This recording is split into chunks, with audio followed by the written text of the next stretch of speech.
Hello, and welcome to another episode of Boundless Body Radio. I'm your host, Casey Ruff, and today we have another amazing guest to introduce to you now.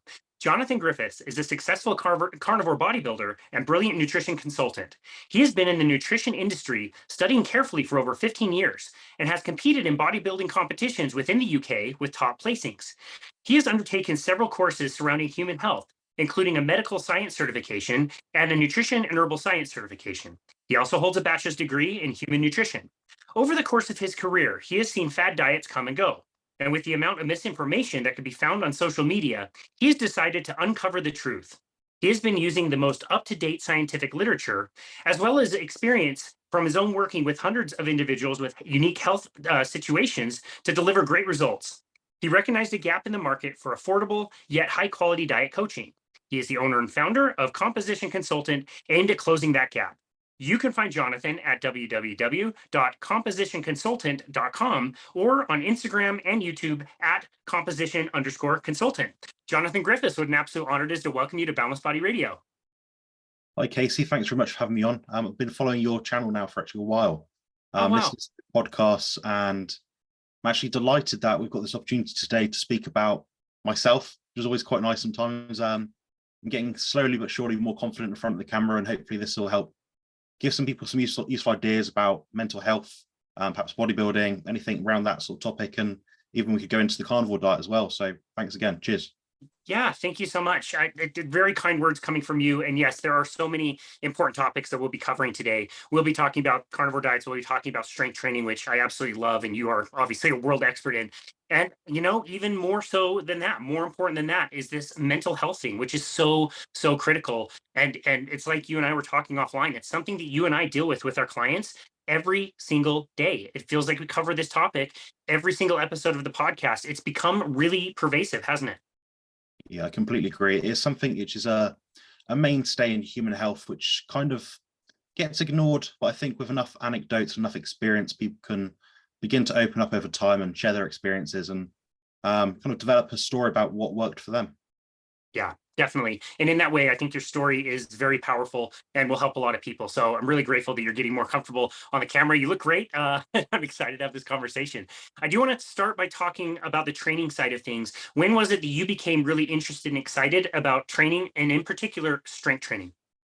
So strength training started as an avenue to get my body from a point where I was slightly overweight as a small child, maybe the age of 12, 13 years old.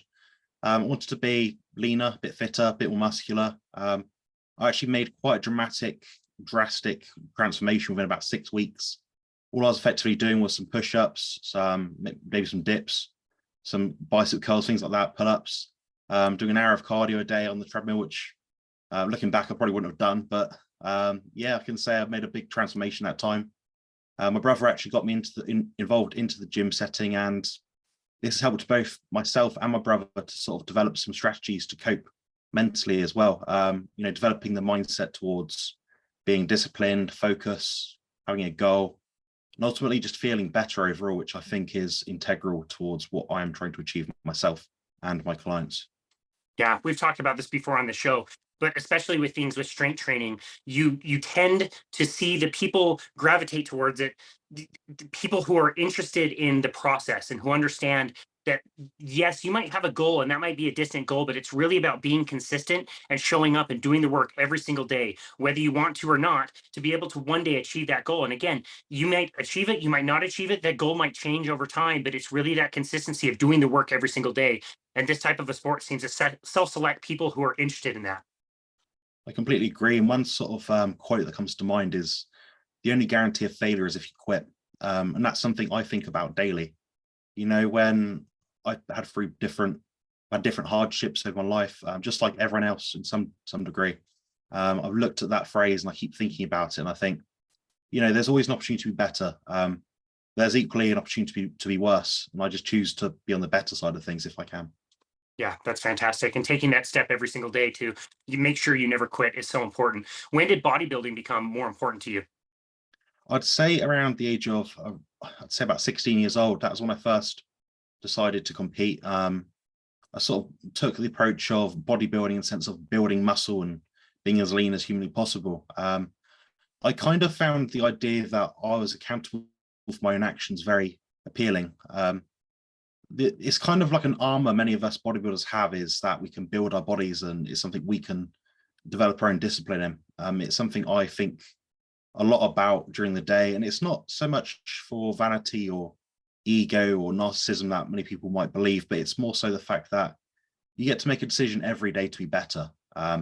People might not like this, but ultimately you have to live in your own body. So it doesn't mean you have to be a bodybuilder. It means maybe you enjoy sport, maybe there's a particular art or something you like to do. It just, like I said earlier, it means you have to find the opportunity you like and you want to do to be better, regardless of what that is. And that's something Yeah. that really, really sticks to me day in, day out. I love that. And bodybuilding has this kind of interesting connotation. And I love telling my clients that they are all bodybuilders and telling everybody, you guys are bodybuilders, whether you build it the way you want or the way you don't want, you're a bodybuilder. And sometimes people get put off by that because, again, there's just kind of a weird connotation around bodybuilding itself. But I believe that to be true. We're all trying to build up our bodies. And I think we should think about it in that way. Yeah, completely. We're all just trying to be better. My partner Sophie, she's not a bodybuilder per se. She's not really looking to actively compete in the bodybuilding stage, but that's where I define it as a competitive bodybuilder. Now, I think every single person out there wants to look a bit better in some way. I mean, there's none of us out there that are looking at themselves in the mirror each day and thinking we're perfect, at least not from what I've seen out of my hundreds of anecdotes. So yeah, we're all bodybuilders. I definitely think that's true. Yes, and you mentioned vanity earlier.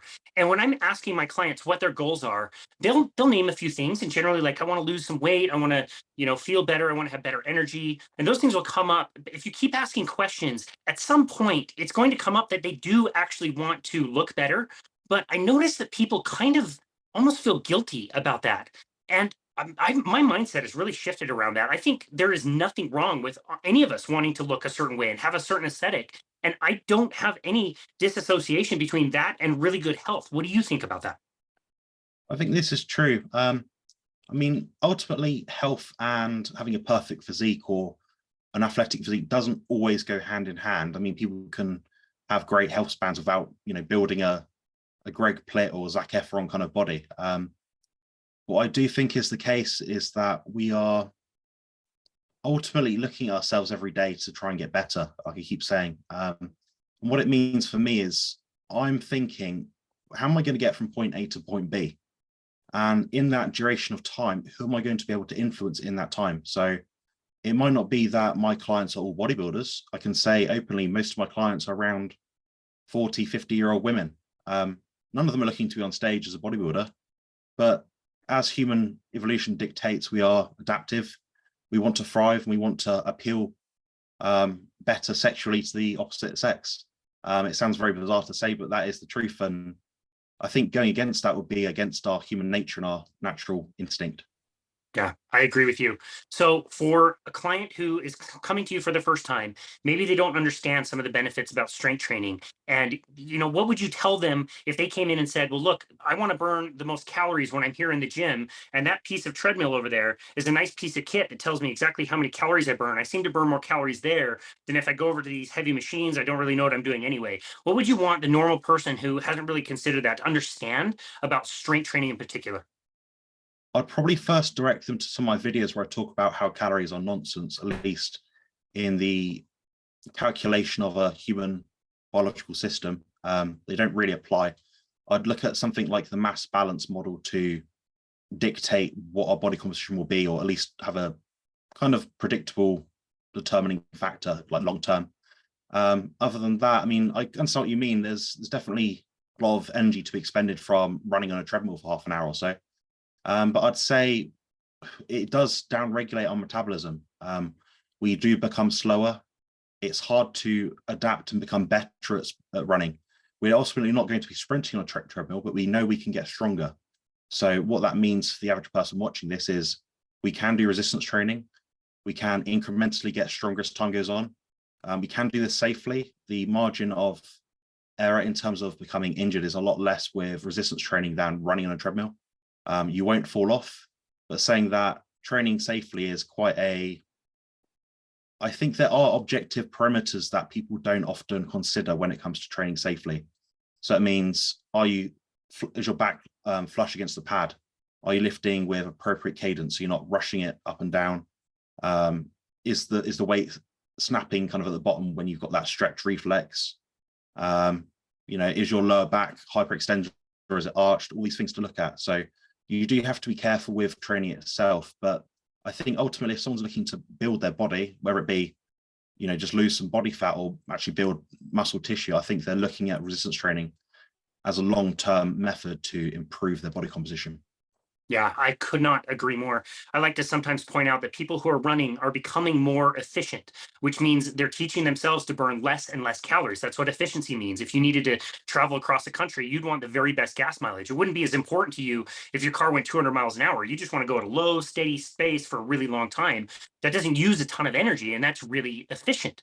Well, most people who have body fat that they want to get rid of, they don't want efficiency. They want the opposite of efficiency. They want to be inefficient. They want to send certain signals to the body that says, whoa, let's ramp up the calorie burn and get some of this energy out of here. Versus, again, the opposite of being efficient is let's tamp down the calorie burn and become more efficient on less. It's such a vast difference that produces such a vastly different result. Yeah, it's completely true. And we could, I won't go deep into the details of biochemistry, but we know our mitochondrial density will be vastly improved if we're doing resistance training versus doing long steady state cardio. We know that will make us more adaptive, oxidize more fat in the long run. Like you said, you'll actually oxidize less energy if you're doing cardio, at least in the way people are doing it nowadays. So what we see in studies is that our thyroid output will reduce as a result of doing chronic long-term cardio. But we see that isn't true with weight training. Our thyroid output will increase and we build more muscle tissue, which means it needs more energy intake to actually retain that muscle tissue. So by default, we can actually eat more food, which is kind of not something I lean towards with clients, but I do aim to sort of get them out of the rut of getting smaller and smaller and smaller. I think there's definitely an optimal in terms of fitness and resistance training and how they interplay with one another. Yeah, that's a really good point. And it's funny that we call it cardio. And we have this idea that doing quote unquote cardio, running, whatever that is, getting your heart rate up for a long period of time, we think it's really, really good for the heart. And that may actually be a little bit debatable. I think any exercise is fine, but to say that running, for long periods of time is good for your heart, it is debatable. And there is great research that's really cited in the book Body by Science by Dr. Doug McGuff and John Little that talks about strength training could be as beneficial, if not even more beneficial, for the heart and cardiovascular system itself. It's really amazing to think how we kind of maybe got that a little bit twisted. I completely agree. The reason being is that when we're doing any kind of steady state cardio, we're using, all exercise is aerobic by default. It's just to varying degrees, it becomes more or less anaerobic. With steady state cardio, as I was saying, our left ventricle is working harder to pump blood around our body. And this is at a consistent rate. So for example, if someone is training and they're doing 140 beats per minute with their heart rate, that means it's going to be going 140 beats per minute consecutively. Now, if we're having up and down intervals, that same stress is not then placed upon our heart. But we might get as high as 140 like we did in the cardio, but it'll get down to maybe 100. So we would be causing our hearts to expand faster if we're going to be doing any kind of endurance training, because the almost like the time and tension with the muscle, the heart is a muscle, that will then be prolonged because we're activating those muscles to a higher degree for a long period of time. So I would argue that resistance training is more heart healthy than aerobic training.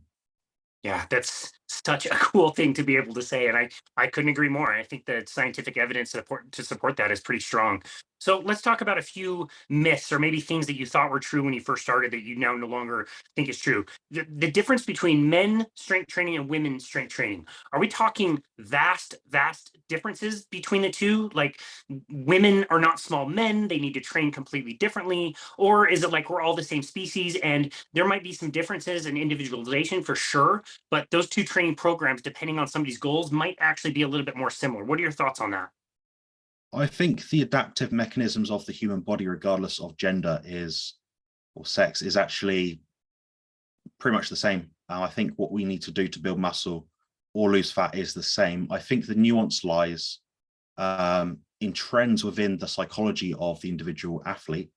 So, for example, I know a lot of women that will train legs 3 times per week, and they have big, strong legs, big glutes, all the sort of appealing body parts. And they'll get great development from that. Now, if a man tries that, they might overtrain. They might be more likely to get a bad lower back. There's some kind of individual differences there. We know that men can typically activate more muscle fibers in response to a resistance training program than a woman. Men are meant to be protectors, warriors, strong, that sort of thing. I think that is true. But I'd also argue that women should not perhaps alter their training because they are female. I think the principles of muscular growth and adaptive mechanisms remain the same regardless of the sex of the individual person. Other than that, I think that it's very tricky to say. I mean, it does depend on the mindset of someone as well. We do know, at least I know, the gyms I train at, the women typically train much harder than the men. Now, is that because the participants, the women that train the gym are more fitness advocates than the men? Maybe the men just want to get a pump and go out to the club on a Friday night. And maybe the women just want to look good all the time to appeal to their partners or feel good for themselves. I do notice that women can tend to train harder than men on average. And saying that from the standpoint of being a man, I can say it's probably true. So yeah. Are we just lazy? We're probably just lazy, Casey. I think you're definitely right. That's great. Formula One races have to be watched, so I got to spend some time watching Formula One as well. That's awesome. Okay, so how many women have you trained in the course of your career that came back to you and said, I told you I didn't want to look bulky, and now I look super crazy bulky? Has that ever happened to you?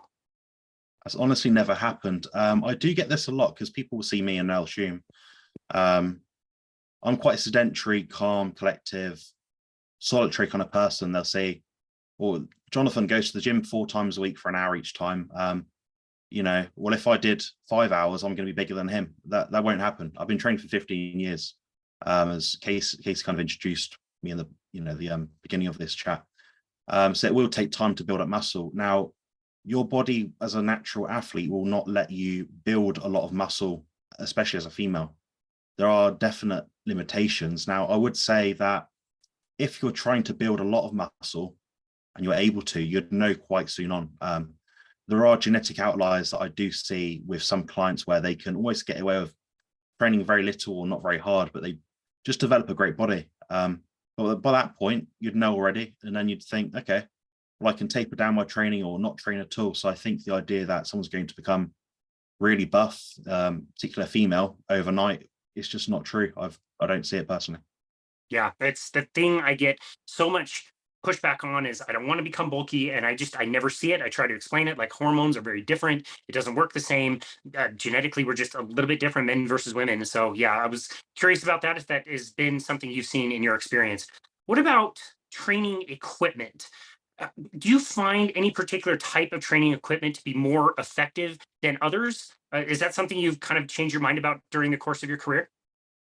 Yeah, so when I started training, I started with a very, very heavy kind of athletic background. I played football, well, soccer, American football, rugby, athletics, sprint training, all trampolining, gymnastics, all these different things. Now, more recently, bodybuilding's been my thing for the last decade or so.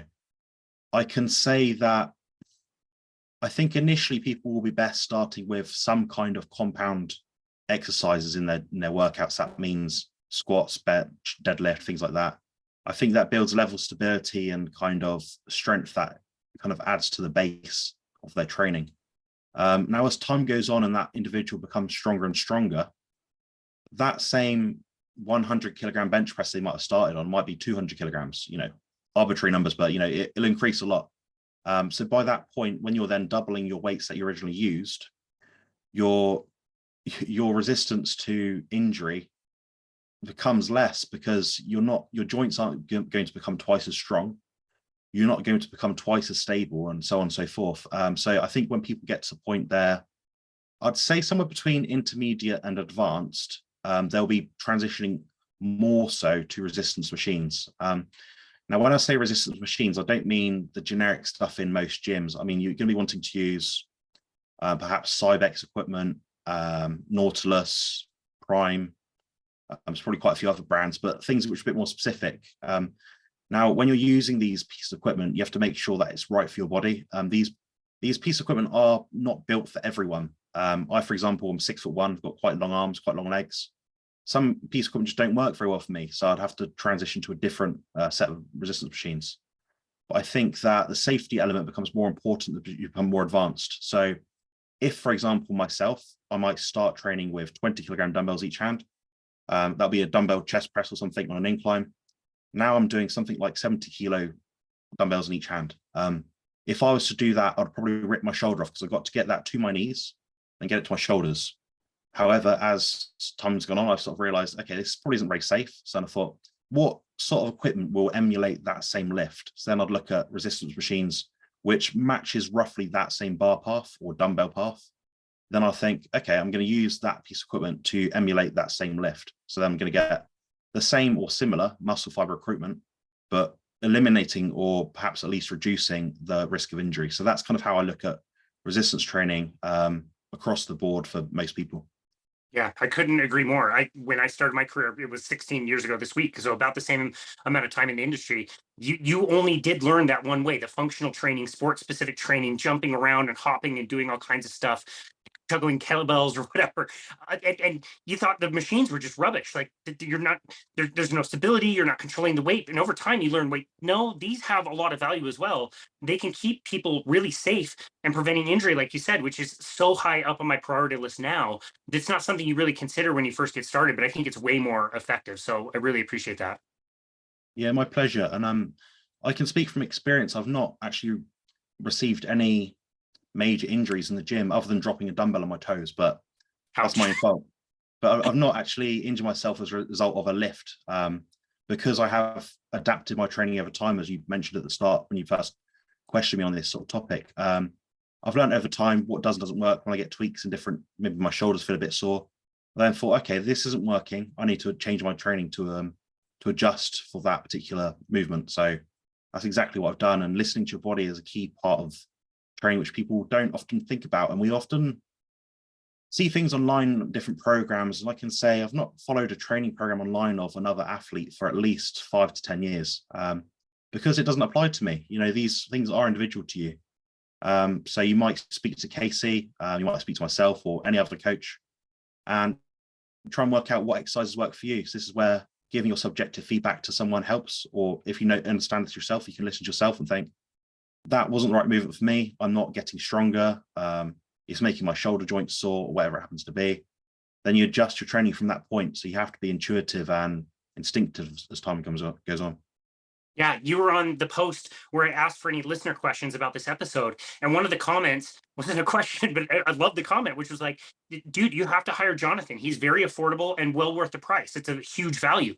Hire a coach, get a coach, learn this stuff. It's not as expensive as you think. It's a skill set. You can learn this over time and then use this for yourself for the rest of your life. Once you learn it, you might continue with a coach or you might not. If you take the skills that you learn and you can apply it to yourself, you might be free for the rest of your life. But if you don't learn it properly, you're not going to have that skill. You're probably going to get hurt. You're probably going to do it wrong. It's so much more valuable to invest in a coach who can really help you get started.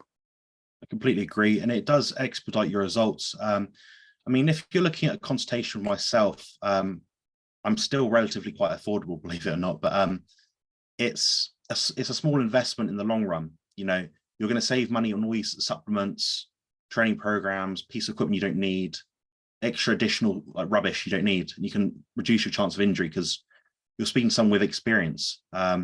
Experience does seem to trump all. I'd listen to someone like Casey or even myself for this sort of thing rather than reading a magazine. A magazine is out there to sell something oftentimes, but a program should be individual to you and you're going to need good feedback and guidance, which is, if I looked back in time, I'd think, yeah, I wish I did this. You know, I wish I spoke to a coach, definitely. Yeah. Totally. Okay, one last thing about the fitness side of things and the training side of things. In my personal training manual, it shows that there are different rep ranges, tempos, number of sets, different variables that you can control to train for either strength or hypertrophy, which is gaining size, or what they call muscular endurance. And they all have different variables that you can change. Really curious to hear what you think about that now after doing training for so long. Is there vastly different rep ranges and numbers of sets and tempos that you have to do to achieve different things? Or is it pretty much kind of all the same principles? I think the main principle of, for example, getting muscular is training to or very close to muscular failure. If you nail that right, you're going to give your body that adaptive response to signal it to grow. And that can be achieved with 1 repetition or 30 repetitions. The problem with going too far in either of that rep range is 1 repetition would give you more chance of injury. Probably not much time and tension either, unless you're doing 10 seconds up, 10 seconds down sort of thing.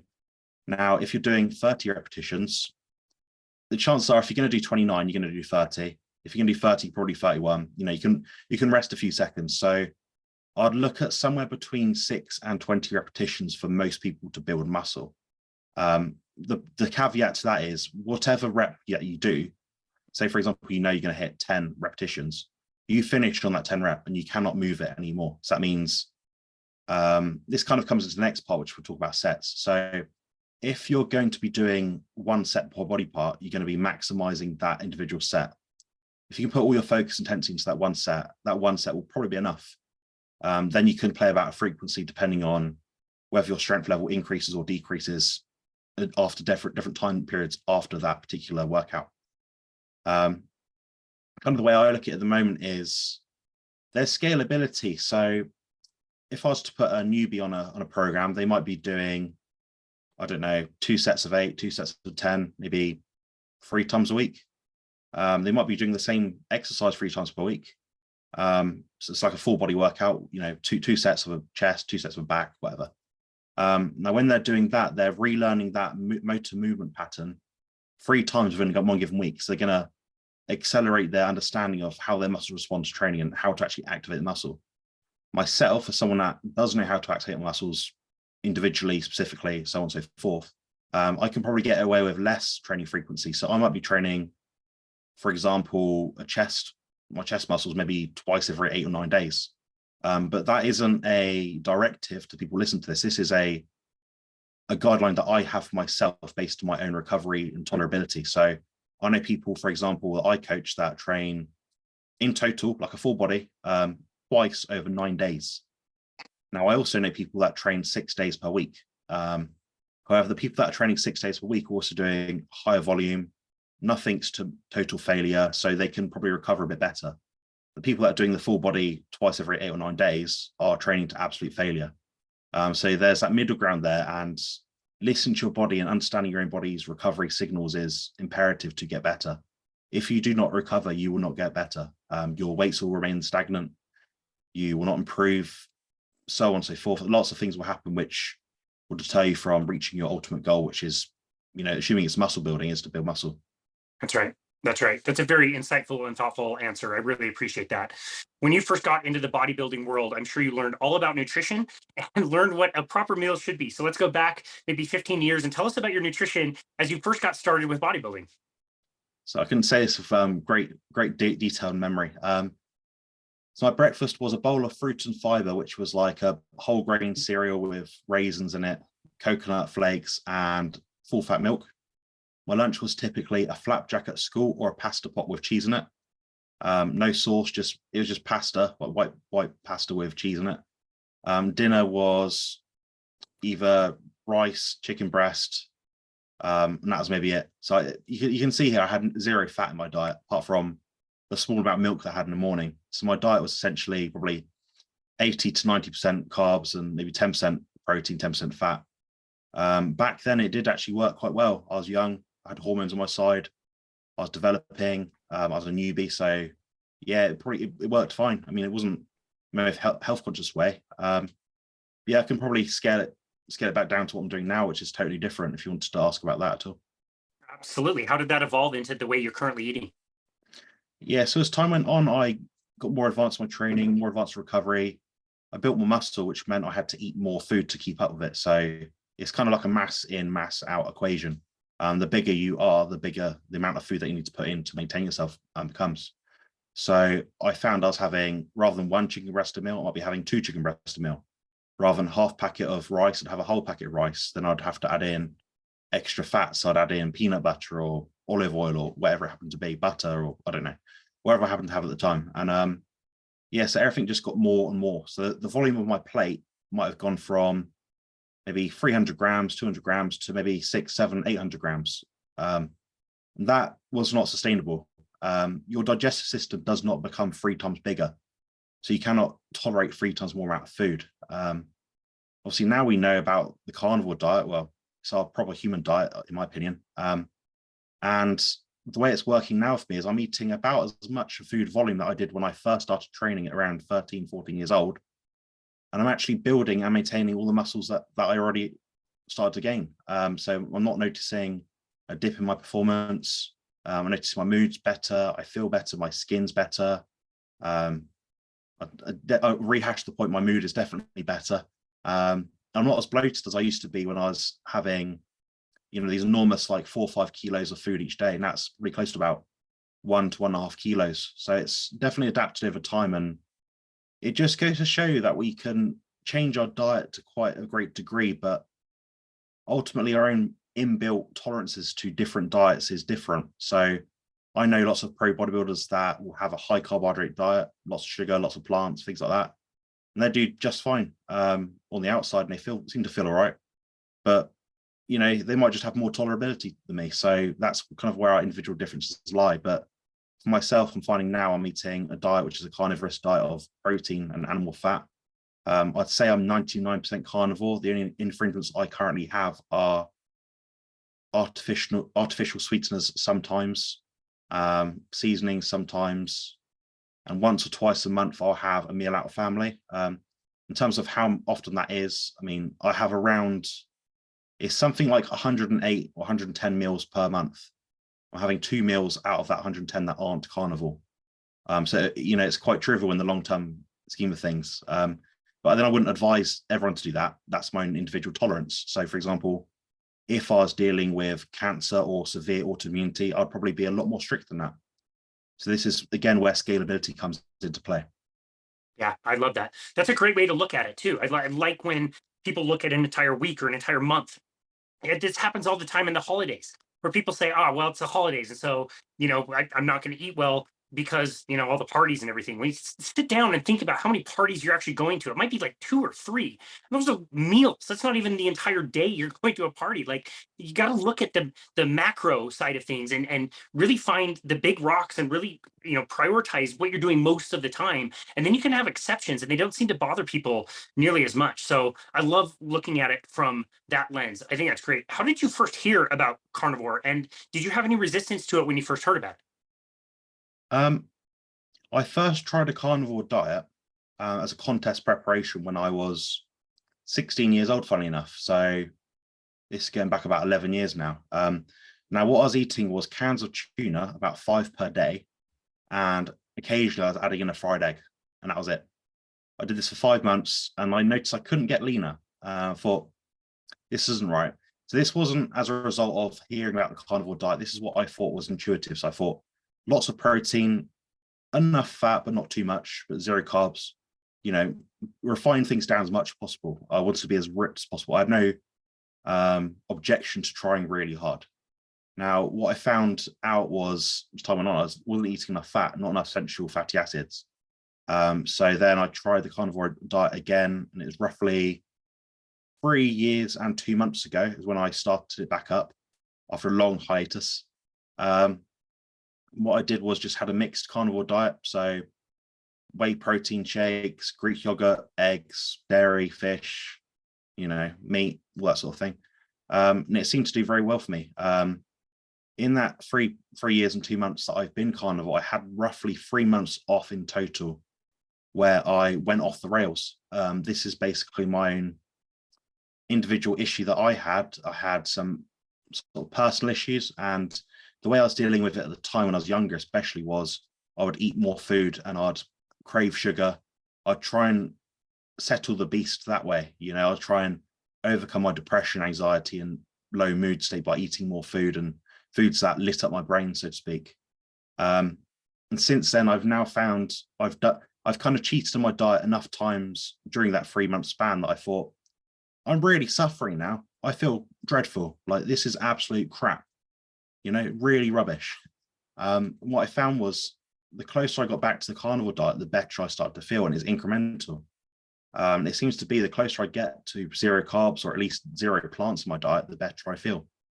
So that was in effect, it was a deterrent for me. So I thought, okay, I'm looking at this from a point of I ate plants, I felt worse. I also suffer with autistic spectrum disorder. Now, there's some research which looks at gluten, oxalates, also casein as well, if you have too much in your diet.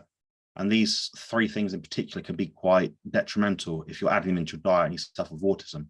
So what I've noticed with myself is as I've removed those from my diet, my symptoms of autism are less, which is for me been very empowering. It's meant that I've been able to have better relationships with people. I've started up a YouTube channel. I've overcome a lot of anxieties I previously had. I'm no longer having suicidal, depressive thoughts. I'm able to focus on things better. I suffered with great speech difficulties when I was younger. I had to have speech and language therapy, which means sometimes when I'm talking, I am trying to talk in such a deliberate way like that. So it means that people can hear what I'm saying. It is intentional at times because sometimes I can have it's kind of an experience I have, which is called synesthesia.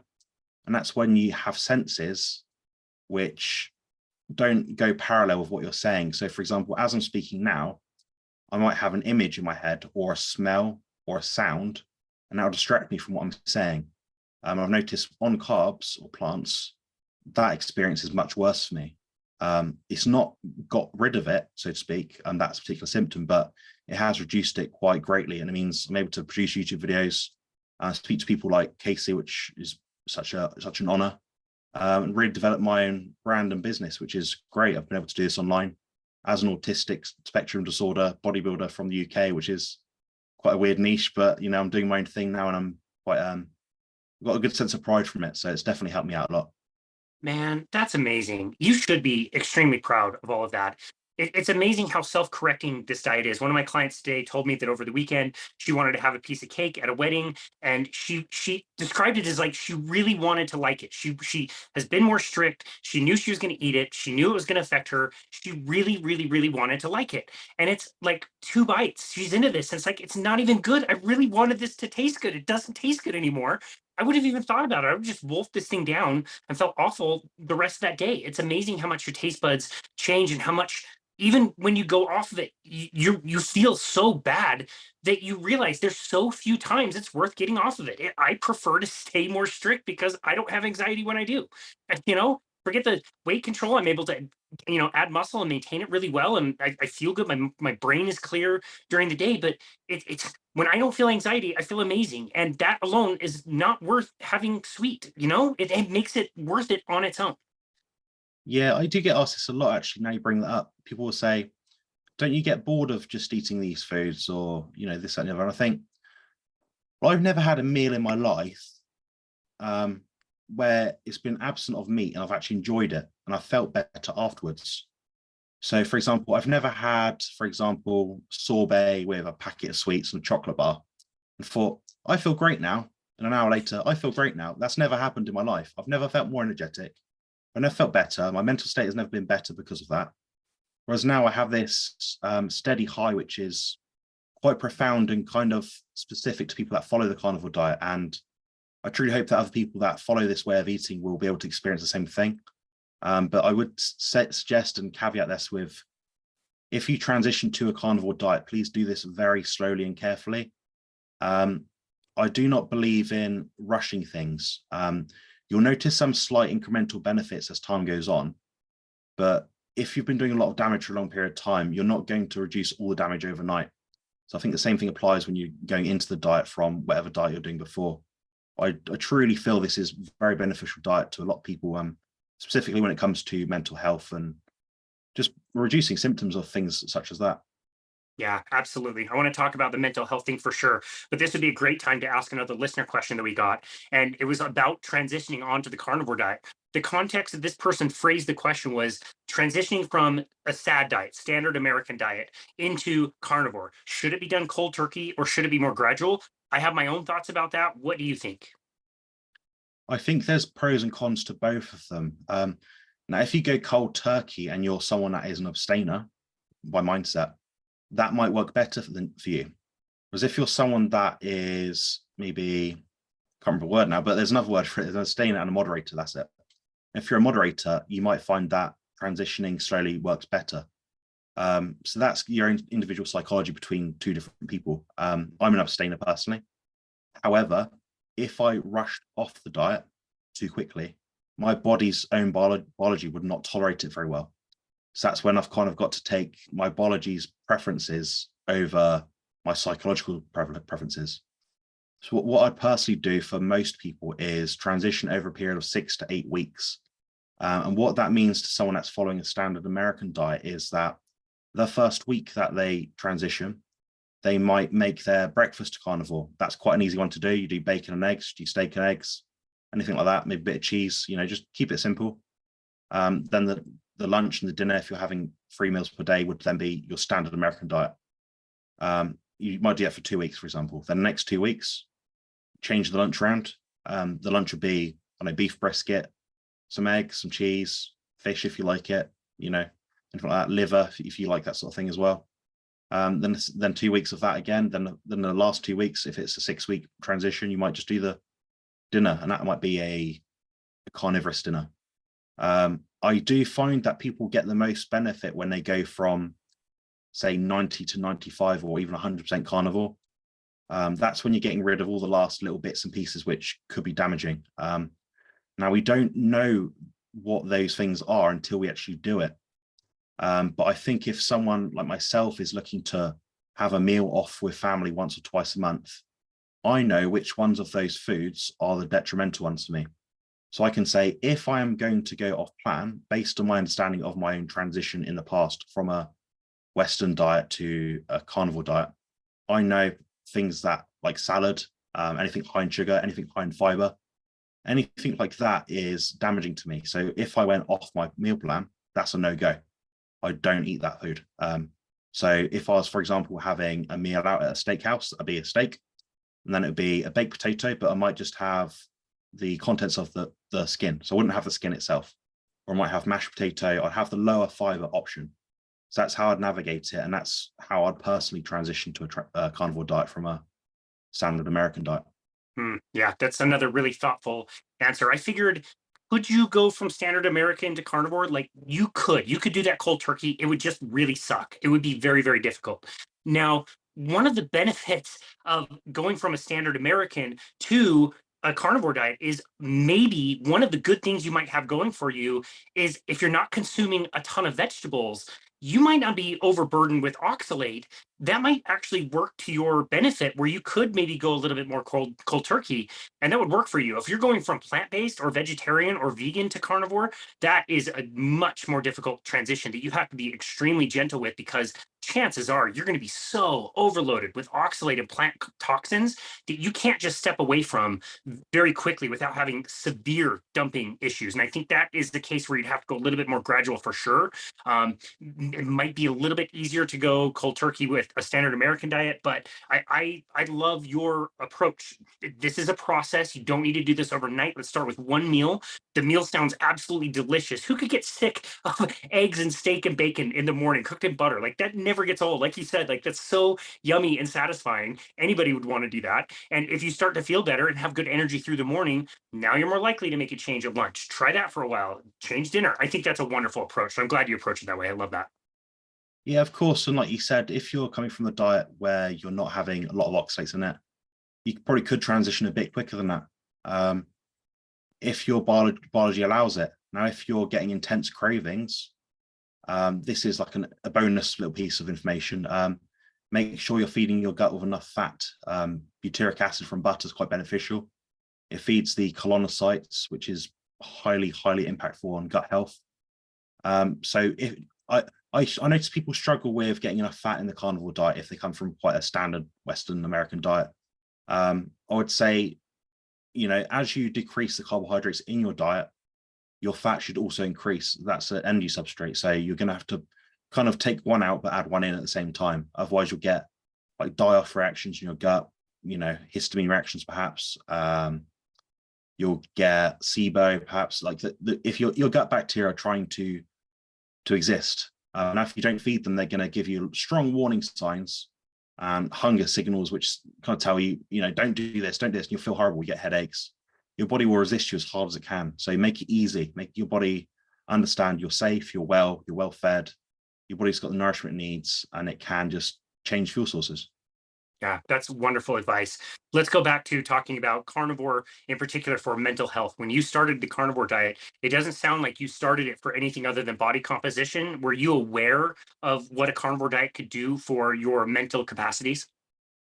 I wasn't entirely sure, no. So I knew about the ketogenic diet, which is similar in some ways to the carnivore diet. And I knew that they used to have people that had perhaps autism, epilepsy, maybe depression. But at the time, it wasn't something which really stuck out to me as the thing I was like trying to approach it for. The body composition benefits were tremendous for me. I mean, I've always been in shape, so it's quite easy for me to say, it's quite easy to stay in shape, but it made it that much easier to stay in shape with a carnivore diet.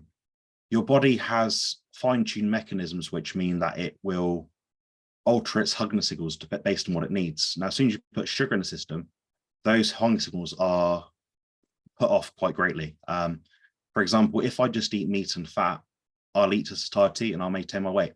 My body will give me those signals it needs to eat more or less.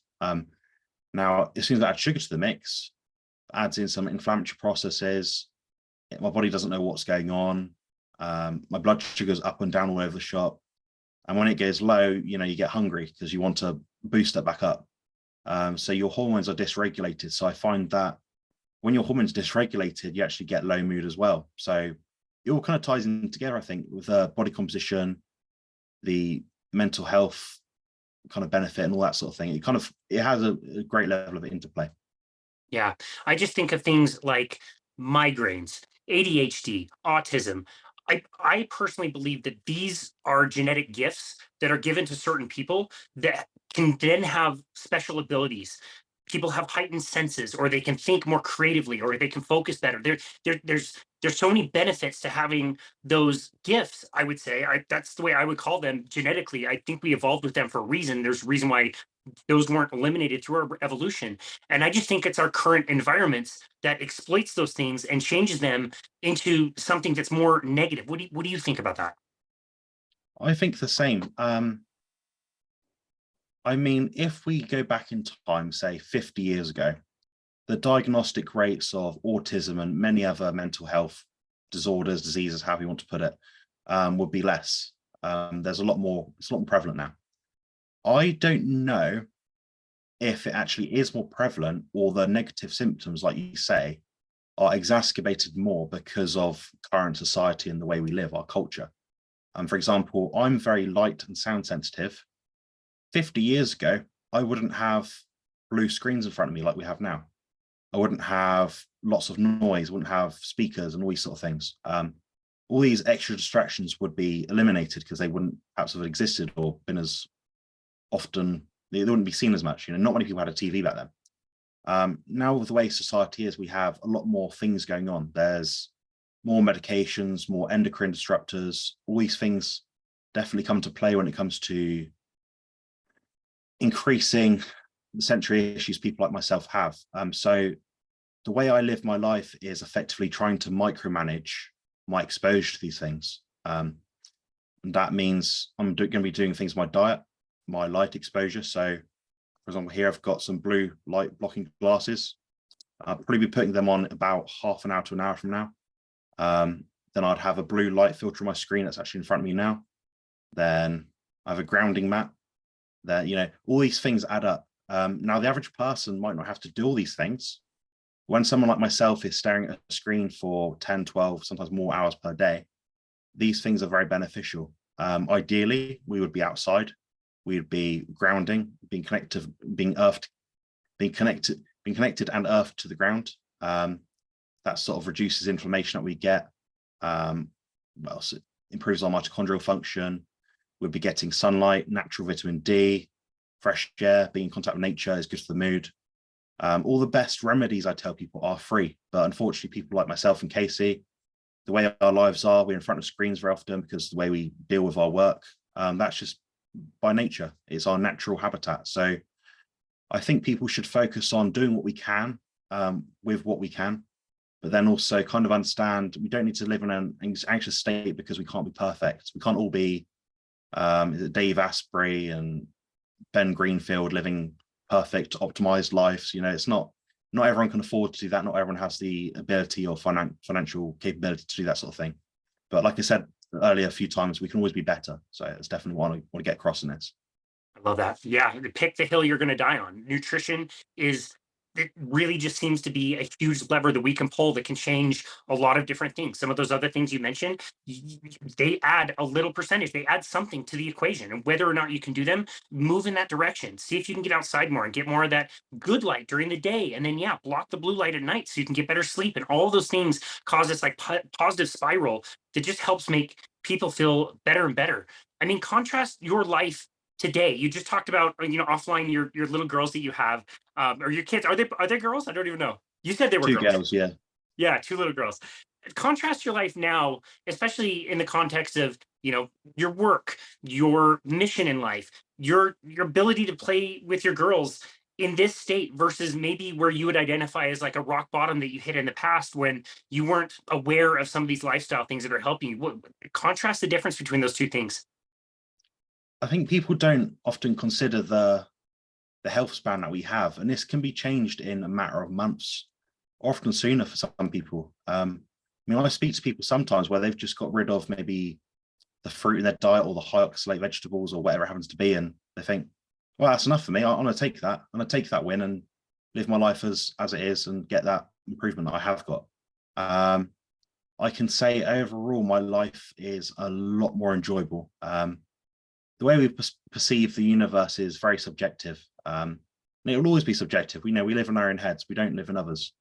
So what we can do is change our environment. We can change our diet and all these different things. Do the best we can. And I think that will make a huge impact overall. For me, it's made a definite improvement. Now, people would come to me before and sort of say, initially, the carnivore diet is a bit of a fad.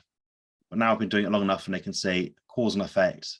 The contrast, as you said, is so different.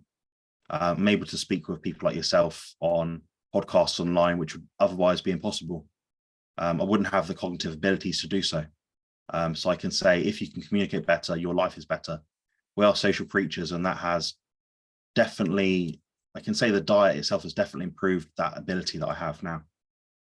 It's amazing. Wow. And with the clients that you've worked with, have you found, I'll start with a cohort. Have you found a group of people, some trait that is common among people where this type of a diet and lifestyle does not work for? I find that anyone I've coached that has included carbohydrates in their diet has not checked in at all or often. They do not often rebook and they always quit. And this is across the board. So it's my own anecdotes, it's my own subjective experience of what has happened as a coach. But that doesn't deter me from continue to try to reach these people, because they might come back to me in a few months' time and think, I didn't check in, I didn't do my part of the job. As a coach, I can give you the plan and I can teach you a few things. Executing the plan is down to the person themselves. I cannot live in someone else's shoes. So that part comes into it as well. And I just hope that lots of people tune into this and listen to my own anecdote and think, this guy's experienced something great here. Enough people can follow suit and do the same. It's a diet for every human. It's not just for some people that are just a bit unwell. It's people that are very unwell, or some people that even think they're well. And it's not until you get to this point that you realize how much better you can live. Yeah. Wow. I totally agree. Tell us about your coaching business now and how you work with people. Sure. So I've got a website, which is compositionconsultant.com.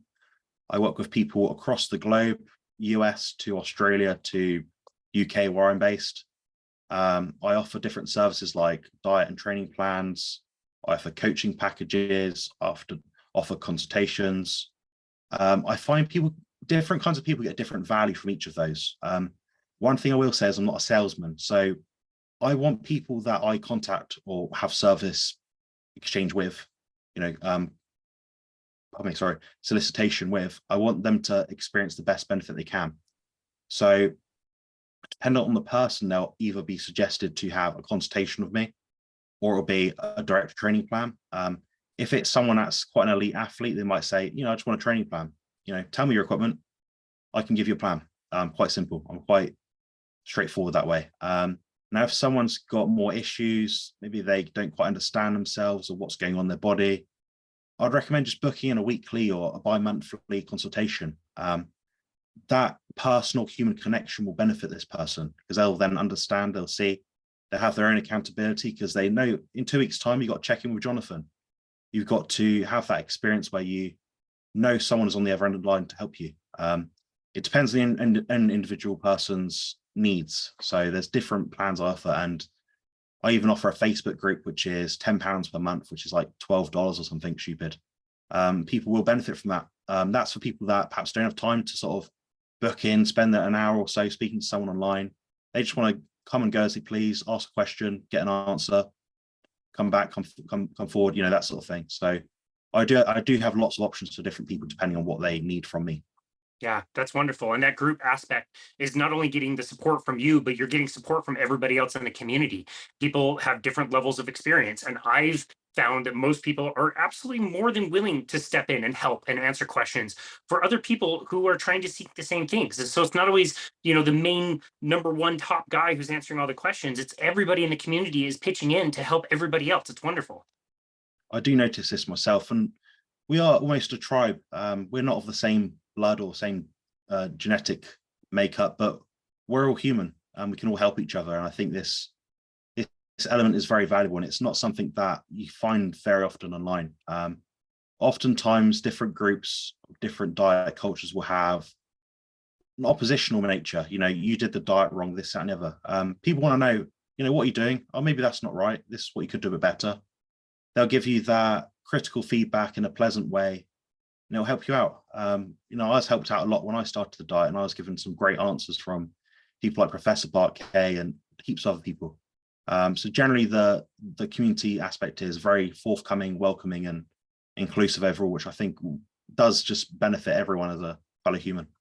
Yeah, no, that's fantastic. I'm so glad you've structured your coaching that way and figured out ways to make that really affordable and accessible for people. This has been such a wonderful and inspiring conversation, Jonathan. I've really appreciated your openness and your vulnerability, and for you to come on this show today and talk about some things that are, more deep and personal, but also share, how the diet has helped. And it's so important message of mental health and getting that message out there. I really respect that and really respect you as a person. Tell us again, one more time, where can people go to find you, to connect with you and your work? Sure. So the website is compositionconsultant.com. And I have an Instagram account, which is composition space consultant. I'm also on Facebook. I'm probably more personal in that kind of area, but if you have a very personal kind of question, it might be best to go through that route. I would advise people to book a consultation if they have any in-depth kind of questions. If someone's asking me to create a training program for them, it's not going to be a 5-second answer. It has to be right. If I want someone to benefit from what I can teach them, it has to be right. I want them to get across very clearly. Yeah, that's wonderful. We will be sure to link all of that in the show notes. Jonathan, again, thank you so very much for everything you've gone through in life and everything you've learned about the carnivore diet and its benefits, not only physically with our body composition and also with mental health, like we said, and the importance of strength training. It was so fun to discuss all of that with you today. So thank you again so very much for coming on our show today. We really, really appreciate you. My pleasure, Casey. Take care. Yeah. Cheers. Yeah, you too. And this has been another episode of Boundless Body Radio.